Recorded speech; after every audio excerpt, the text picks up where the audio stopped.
Selamat malam, Saudara Heru. Malam. Ya, Bang Heru. Anda Muslim atau bagaimana nih, Bang Heru? Muslim Bang. Muslim. Ya, Bang Heru. Tema kita kali ini nih begini nih, Bang. Ketika Islam mengucap Allahu Akbar, di situ dia berbuat kekerasan. Pertanyaan saya, Bang, kenapa itu, Bang? Kenapa kok kalau orang udah teriak Allahu Akbar, langsung dia itu langsung kesetanan, kesurupan, langsung dia memiliki sifat-sifat setan. Kenapa? Silakan. Itu menandakan kalau kita tuh semangat, Bang. Semangat berbuat kejahatan. Hah? Enggak. Loh.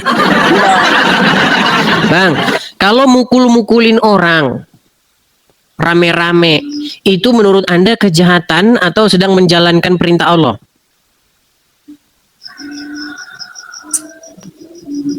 Nah, kejahatan, sulit kan? Enggak semua, Bang. Enggak semua Allahu Akbar itu kejahatan. Coba sebutkan satu teriakan Allahu Akbar yang tidak dibarengi kekerasan. Silakan. Bingung dia kan? Bang, kemarin yang terbaru ada pengajian yang dilakukan oleh kelompok FPI di Pemalang atau Pekalongan. Kemudian di situ ada yang teriak Allahu Akbar, Allahu Akbar. Disitulah kerusuhan dimulai. Mulai mereka saling lempar batu, pukul kayu, pukul sana. Tahu berita itu? Iya.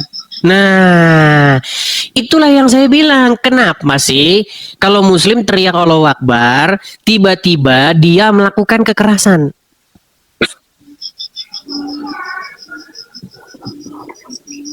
Nah, ketawa dia. Makanya, Bang, Allah ini diduga keras adalah syaiton. Karena, coba saya tanya, syaiton senangnya kekerasan nggak?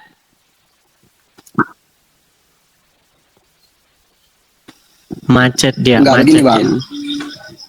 Dengan mengucapkan Allahu Akbar itu kan yang maha besar. Iya, kenapa kok mengucapkan itu tiba-tiba ya, orang langsung kesurupan, langsung kesetanan dan ingin berbuat anarkis? Kenapa itu? Kenapa ketika nama Tuhannya disebut, di situ dia menjadi kesurupan dan kesetanan? Itu orang-orang konyol aja itu. Orang konyol masa orang konyol katanya teman-teman itu. Ya tidak bisa Anda katakan konyol. Kalau jumlahnya 1, 2 orang, 3 orang, mungkin bisa dikatakan konyol. Masalahnya semua orang Islam kayak begitu. Kalau sudah ngumpul-ngumpul rame-rame, terus teriak Allahu Akbar, di situ pasti berbuat anarkis, memancing orang untuk memukul, betul nggak? Kenapa kalau orang udah berkumpul ada teriak Allahu Akbar disuruh tenang, kenapa?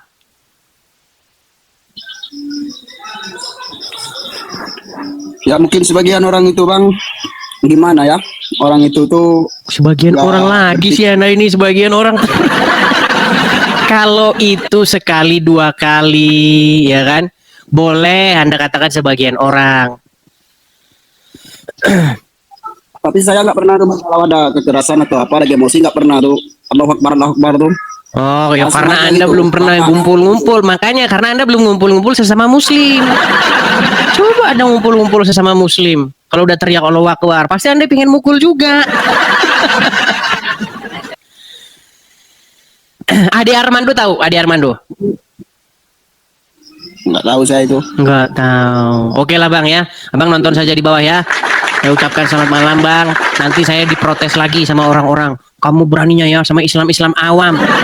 Saya itu sering dikirimi pesan begitu Bang sama saudara-saudara Muslim Anda. Saya bilang, yang saya undang tuh Ustadz. Masalahnya Ustadznya seperti Anda semua ini. Oke lah ya. Nampaknya ini Bang Heru Putra Sulung nih, dia orangnya baik dia ini orangnya. Dia nggak mendalami agama Islam. Ya pertahankan seperti ini Bang. Nanti kalau Anda mendalami agama Islam, nanti Anda jadi orang jahat pasti. Oke ya, saya turunkan ya Bang ya. Saya nggak terlalu percaya sama Ustadz. Iya betul. Untung Anda nggak percaya sama Ustadz. Kalau Anda percaya sama Ustadz, Anda berangkat nanti berjihad. Oke? kecuali Ustadz itu yang saya kenali. Kalau nggak percaya saya tuh, udah banyak buktinya di sana-sana tuh. Di mana? Wah, sering lewat di HP itu, sering di Facebook, di TikTok, lewat macam-macam segala hal tuh yang aneh-aneh tuh. Nah itu. Makanya saya bilang hati-hati. Ya, orang seperti Anda inilah yang seharusnya banyak di negeri kita ini. Orang yang Islam tapi KTP-nya saja yang Islam. Orangnya jangan. Oke lah, saya turunkan ya Bang Heru ya. Saya turunkan ya. Ya, Bang.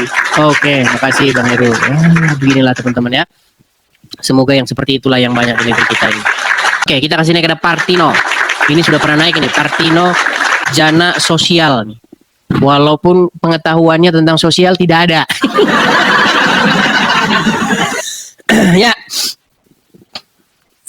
Partino Sarjana Sosial, silahkan Bang nyalakan kamera Anda. Bang, agak naik sedikit ke atas Bang. Jangan malu-malu begini Bang. Nah, gitu. Ya, Partino, gimana kabarnya Bang?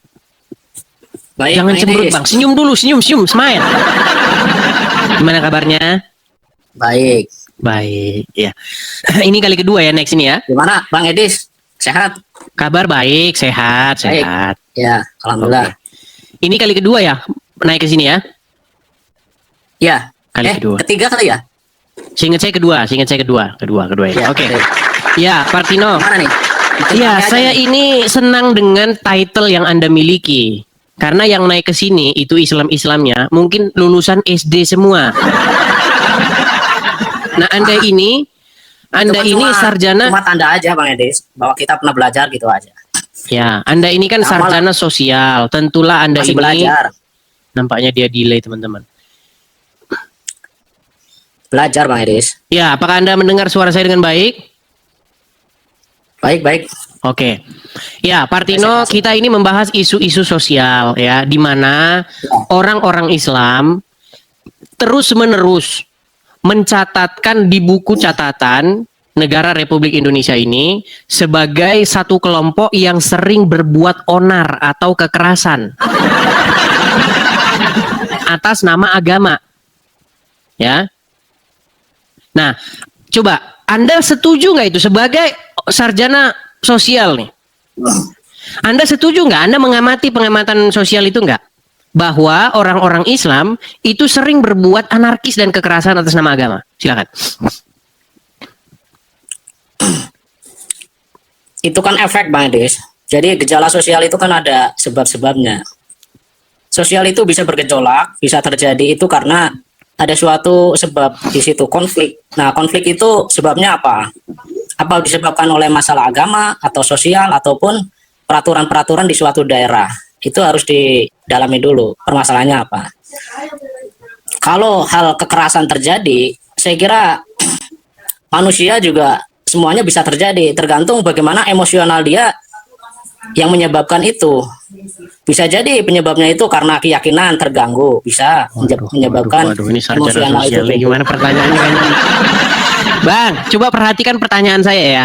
Saya tidak tanya penyebabnya, kita belum penyebabnya.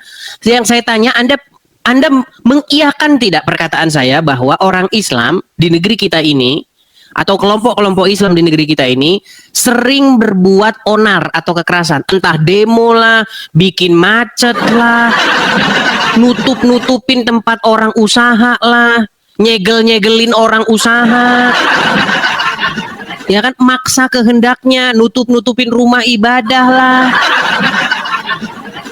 Coba sebagai pengamat sosial nih, jangan sia-siakan title Anda sarjana sosial ini. Anda mengiyakan itu atau tidak? Kita belum bahas masalah, kita belum bahas Iya, penyebab. Anda melihat fenomena itu atau tidak?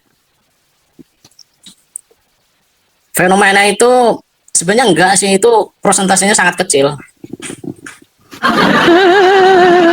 Sungguh nekat yang nyata. Gini Bang Iris, apa kalau ada pencurian itu sebuah fenomena? Pencurian kan ada tiap hari.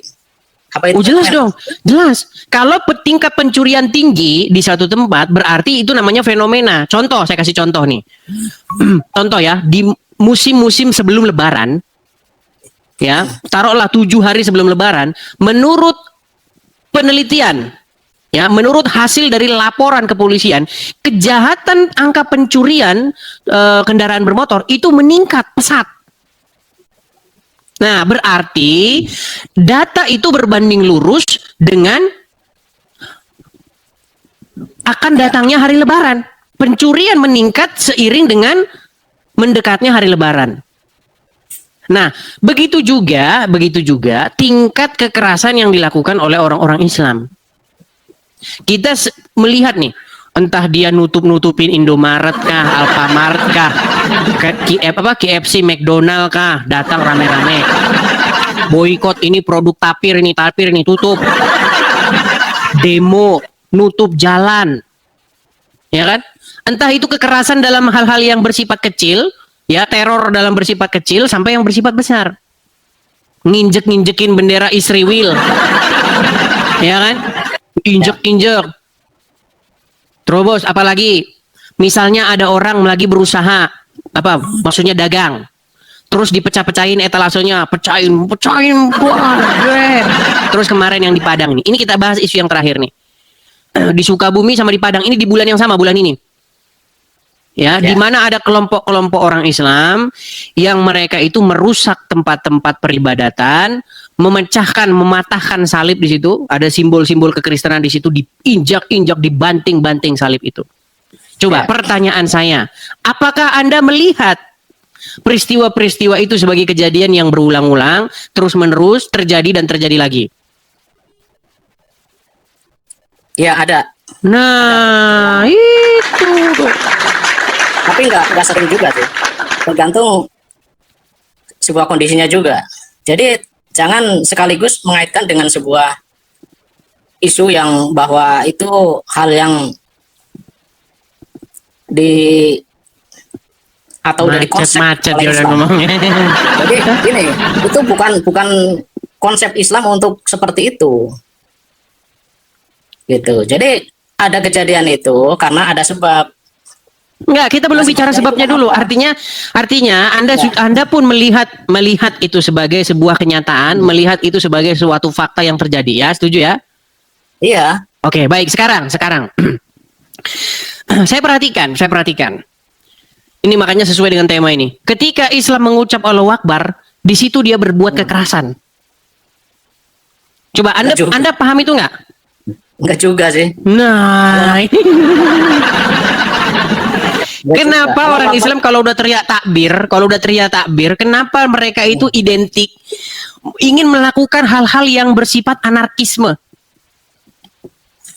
Allahu Akbar itu kan ini sebuah ungkapan untuk dia pengen mendapatkan sebuah kemenangan. Iya, kenapa keteriakan itu dibarengi dia ingin berbuat kekerasan? Ya itulah disalahartikan. Kemenangan Iya, itu masalah disalahartikan terserah. Yang penting fenomena itu terjadi di tengah-tengah masyarakat. Setuju tidak? sebenarnya nggak setuju. Cuma kadang ya gitu. Sungguh nekat yang kata. Anda tidak setuju kalau orang teriak Allahu Akbar di situ dia pengen mukul? Ya enggak lah. Konteksnya dalam hal apa? Karena Islam itu agama damai, ya, agama toleran. Itu hakikatnya seperti itu, mengajak keselamatan. Iya, kenapa kebohongan itu terus-menerus dipelihara, terus-menerus diungkapkan, padahal tidak sesuai dengan kenyataan? Kenapa? Ya, itu dilihat dari individu, Pak Des. Individu dan karakter manusia itu kadang gini. Oke, di mana coba sebutkan satu contoh orang Islam teriak Allahu Akbar lalu dia menjadi lembut. Coba silakan. Silakan. Ya ketika dia mau sholat kan takbir juga. Allahu Akbar. Ya, terus Ya. gimana? Enggak, itu kan dia sendiri. Coba interaksi dengan orang lain, coba. Allahu Akbar itu untuk membesarkan. Artinya Allah itu bukannya Allah yang dibesarkan. Allah itu udah besar. Yang Oke, nampaknya dia nggak nyambung, teman-teman. Oke, saya taruh bawah dulu. Yang ditanya contoh, satu contoh interaksi di mana ada orang ketemu dengan orang lalu teriak Allahu Akbar, dia jadi lembut. Malah jelasin arti Allahu Akbar, aduh. Anda menambah daftar di mana saya tidak percaya ada orang Islam yang waras di detik yang sama dia bicara agama Islam.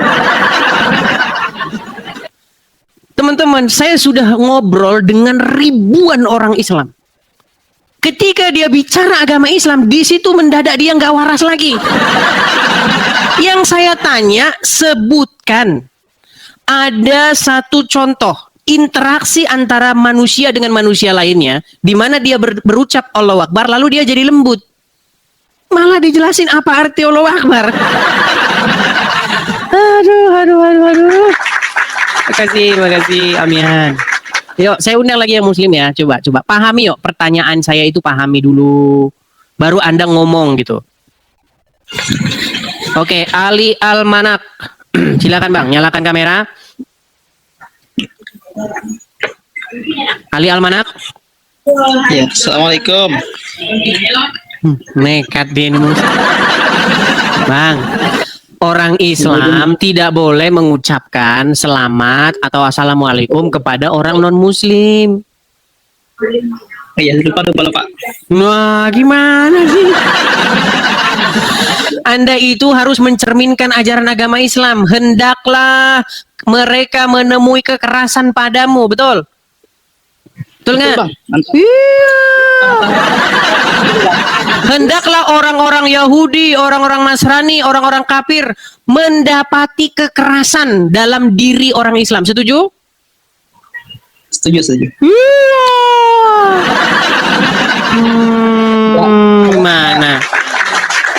Saya cuma ngerti saja pengetahuan abang ini tentang Islam luar biasa. Anda Muslim, tetapi Anda mengatakan pengetahuan saya tentang Islam luar biasa. Waduh, wah. Penasaran gitu, makanya mau naik ke live-nya Bang Edis ya. Oke, tapi saya tes dulu. Anda betul-betul seorang Muslim? Insya Allah. Baik, ini Muslim nih betulan. Oke. Nih Bang, tema kita kali ini itu Bang, ucapan Allahu Akbar, ucapan takbir yang disertai dengan orang tersebut berbuat kekerasan. Anda jujur, Anda ngalamin itu enggak?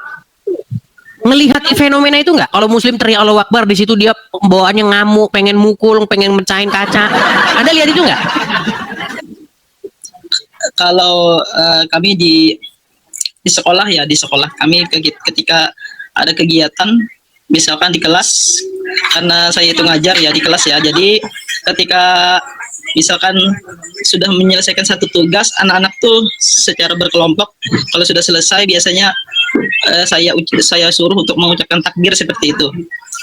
Nah, jadi siapa yang selesai takbir, anak-anak takbir gitu Bang Edis. Tidak mesti sih Oke, gini. Ketika Anda melihat ada kelompok-kelompok orang Islam yang kumpul di jalan, itu kan di kelas itu. Coba lihat FPI kalau udah kumpul di Monas, ya kan? Ya, paham, lihat kelompok-kelompok Islam kalau udah demo, kalau udah kumpul. Ketika mereka teriak Allahu Akbar, disitulah mereka mulai beringas. Setuju nggak? Setuju nggak? Setuju. Ya. Iya, Anda setuju. Nah, pertanyaan saya, kenapa Islam kalau teriak Allahu Akbar di situ dia ingin berbuat kekerasan? Karena memang gini Bang Edis, karena memang setiap di Islam itu kan ada oknum-oknum yang memanfaatkan banyak Bang. Kenapa oknum kok jumlahnya bala banyak? Ya, karena sekarang ini banyak juga pengikutnya Bang. Nah, karena mungkin sejak zaman sahabat kelompok-kelompok seperti itu tuh masih menjamur sampai sekarang Bang. Nah, makanya pertanyaan saya begini. Ya, silakan selesaikan dulu yuk. Nah, selesaikan dulu ya. Karena Nabi juga pernah mengatakan bahwasanya nanti di akhir zaman umatku itu terbagi 73 golongan dan hanya satu yang selamat kata Nabi, yang memegang kepada sunnah, kepada Al-Quran dan sunnah, seperti itu. Jadi orang-orang yang di luar itu, yang ahlu sunnah wal jamaah itu, maka mereka macam-macam Bang ininya ya. Jadi menurut Anda FPI sesat? boleh jadi bisa jadi bisa dikatakan seperti itu, Bang. Coba sebentar, saya mau tanya dulu. Apakah menurut Anda Rizik Syihab, EPI dan para pengikutnya itu sesat? Wallahu alam, Bang. Nah, Jadi, kan nggak berani kan ngomong. Memang berat Ya. kalau mereka ini berat. berat, Bang, berat. Jujur sangat berat mengatakan beliau itu benar atau salah ya. Jadi kalau saya pribadi saya tidak pernah menyalahkan siapapun, Bang. Nah Karena- ini makanya saya bingung. Anda mengatakan itu oknum, Anda mengatakan itu tidak benar, tetapi benar ini bagaimana? Apakah seorang Islam yang teriak Allahu Akbar lalu dia mukul orang, lalu dia berbuat kekerasan, itu adalah cerminan Islam yang sejati? Kalau menurut saya bukan, Bang. Oke, apakah Anda melihat itu dilakukan oleh FPI? Ada sih, ya kan. Oke, berarti menurut Anda apakah FPI sesat? Kalau dari segi perilakunya sesat, Bang. Nah, seperti itu. Sesat, tuh, sesat. Tidak mencerminkan karena Nabi itu wa ma arsalnaka illa rahmatan lil alamin. Kalau mereka merujuk pada ayat itu maka mereka itu sesat, Bang. Karena Rasulullah itu tidak mengajarkan kepada umatnya untuk menyakiti, ya kan? Menyakiti sekalipun orang kafir, tetapi orang kafir itu tidak mengganggu kepada kita. Kecuali Baik. orang kafir itu, mohon maaf ya, saya mengucapkan kafir ini, artinya kafir itu orang yang non muslim ya, mohon maaf. Kalau Baik. tersinggung mohon maaf. Baik. Jadi- Oke, kita suruh dia baca perintah Muhammad ini ya. Baik. Apakah dia yang tapir atau KEPI yang tapir? Baik. Ini adalah perkataan Muhammad sendiri yang Anda percayai sebagai nabi, ya. Coba. Ya, Ini hadisnya ya. ya. Sunan At-Tirmizi nomor 2531. Coba Anda yang baca, jangan saya. Nanti cuma saya lagi yang ngerti agama Islam. Coba. Telah menceritakan kepada kami Hana, telah menceritakan kepada kami Abu Muawiyah dari Al-Amash, dari Abu Soleh, dari Abu Hurairah, dia berkata Rasulullah SAW bersabda, saya diperintahkan untuk memerangi manusia hingga mereka mengucapkan tidak ada Tuhan yang berhak disembah selain Allah. Apabila mereka mengucapkannya, maka mereka telah menghalangiku untuk menumpahkan darah dan merampas harta mereka kecuali dengan Oh. Ini yang ngomong gini siapa?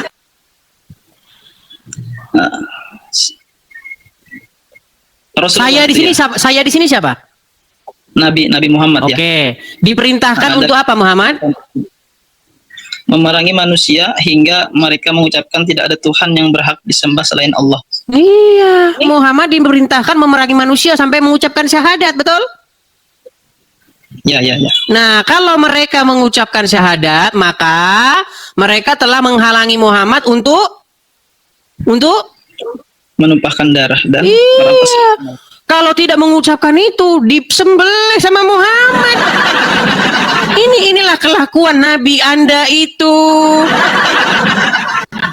Betul nggak ini kelakuan Muhammad? Ya, dari konteks hadisnya betul seperti itu. Oke. Apakah yang seperti ini yang Anda ikuti, yang tukang maksa-maksa begini? Kalau nggak dibeleh. Ini kalau tidak Ya. mengucapkan syahadat disembelih nggak sama Muhammad? Ya, itu Waduh, Dari- berat saudara. Makanya Bang Ali, Anda ini selama ini tidak pernah tahu ini kan? Pernah tahu ini selama ini? ya karena gini, Bang. Hadis-hadis yang sekarang yang beredar ini banyak hadis palsu, Bang. Waduh, Jadi tidak palsu. bisa di- Berarti hadis ini palsu. Bisa jadi, Bang. Jangan bisa ya. Berbagai macam status hadis itu kan bermacam-macam, ada yang doif, ada yang lemah, ada yang palsu kan gitu. Oke, hadis yang tadi asli atau palsu? Kalau belum diteliti saya belum tahu, Bang. Itu dilihat dari mana hadisnya itu. Ya sudah, oke. Berarti cuma ada dua kemungkinan. Hadis itu asli dan palsu, betul? Ya, betul. Oke, sekarang kalau bicara palsu dulu. Seandainya hadis itu palsu, maka setujukah Anda bahwa hadis harus dibuang dari rumah Anda? Setuju saya. Baik. Ya, memang Baik. itu palsu. Bang. Jadi hanya ada dua kemungkinan. Kalau hadis berisi informasi palsu tentang Muhammad, maka harus dicampakkan dari rumah orang-orang Islam. Setuju? Setuju, sangat Nah, setuju. kalau dia asli, maka harus Ya. Anda simpulkan Muhammad seorang telolis, betul? Apa itu telolis? Nah, susahnya. Itu loh Bang, yang suka maksa-maksa orang beragama. Kalau enggak, awas kamu ya. Kalau kamu tidak beragama ini, awas kamu ya. Ya, betul. Oke, Muhammad orang yang seperti itu enggak dia? Memaksakan agama Islam kepada orang lain enggak dia? Selama ini saya Enggak Bang, jangan kemana-mana dulu. Kalau hadis itu asli, berarti Muhammad adalah orang yang memaksakan agama Islam kepada orang lain. Setuju? Iya, betul setuju. Nah, Kalau berarti dua kemungkinan itu tidak ada yang beres, betul nggak? Mau dia benar, mau dia salah, dua-duanya tidak beres. Setuju? ya, betul. Iya, lalu di mana kebenaran agama Islam? Kalau palsu, maka hadis harus dibuang. Kalau benar, maka Muhammad seorang telolis. Gimana? Jadi kalau seperti itu Bang, makanya kita kalau hadis itu sudah tidak relevan, maka kita kembali kepada Al-Qur'an, Bang. Oke, Seperti itu. apa dikatakan Jadi, Al-Quran? Baik, kita akan buka Al-Quran. Apa yang diucapkan Al-Quran? Baik. Mereka ini teman-teman membaca Al-Quran tapi tidak dibaca artinya. Akhirnya jadi seperti ini. Baik, balik kamera saya. Ya, Bang ya. Ini Al-Quran bukan Bang? At-Taubah 29. Jangan keluar dari aplikasi. Al-Ali, Al-Almanak, jangan keluar dari aplikasi, Bang. Nah, oke. Ini surat At-Taubah 29, betul? ya. Apa Oke, itu? apa di sini dikatakan? Perangilah. Perangilah orang yang beriman kepada Allah dan tidak pula kepada hari kemudian, dan mereka tidak mengharamkan apa yang diharamkan oleh Allah dan Rasulnya, dan tidak beragama dengan agama yang benar. Dan orang-orang yang diberikan Alkitab kepada mereka sampai mereka membayar jizyah dengan patung, sedang Patuh. mereka dalam keadaan tunduk. Patuh ya. Nah, oke.